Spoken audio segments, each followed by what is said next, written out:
Thiruvananthapuram കാട്ടാക്കടയിൽ 10ാം class വിദ്യാർത്ഥി ആദിശേഖറിനെ കാറിടിപ്പിച്ച് കൊലപ്പെടുത്തിയ കേസിൽ പ്രതി പ്രിയരഞ്ജൻ കുറ്റക്കാരനെന്ന് കോടതി. തിരുവനന്തപുരം 6ാം അഡീഷണൽ സെഷൻ കോടതിയാണ് പ്രതി കുറ്റക്കാരൻ എന്ന് വിധിച്ചിരിക്കുന്നത്.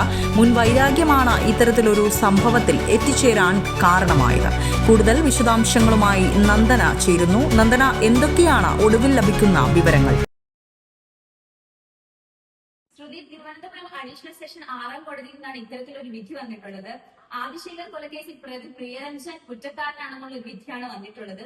പുതിയ ഇലക്ട്രിക് കാർ ആയതിനാൽ തന്നെ ഓടിക്കാൻ കുറച്ച് പരിമിതികളും, കൂടാതെ തന്നെ വിദേശത്തുള്ള ഭാര്യയുമായി ഫോണിൽ സംസാരിക്കുന്നതിനിടയിൽ പറ്റിയ ഒരു കൈയബദ്ധത്തിലാണ് ഇത്തരത്തിലൊരു അപകടം ഉണ്ടായത് എന്ന രീതിയിൽ ഒരു വാഹന അപകടമാക്കിയാണ് പ്രതി കോടതിയിൽ തന്നെ വാദം ഉന്നയിച്ചത്. എന്നാൽ സമീപത്തുള്ള CCTV ദൃശ്യങ്ങളിൽ നിന്നും ഇദ്ദേഹം കുറ്റക്കാരനാണെന്ന് കോടതിക്ക് കണ്ടെത്താൻ സാധിച്ചു. ഇപ്പോൾ കിട്ടിയ വിവരം അനുസരിച്ച് പ്രതി പ്രിയരഞ്ജന ജീവപര്യന്തം തടവും 10 ലക്ഷം രൂപ പിഴവും കോടതി നൽകിയെന്നാണ് അറിയാൻ സാധിച്ചത്.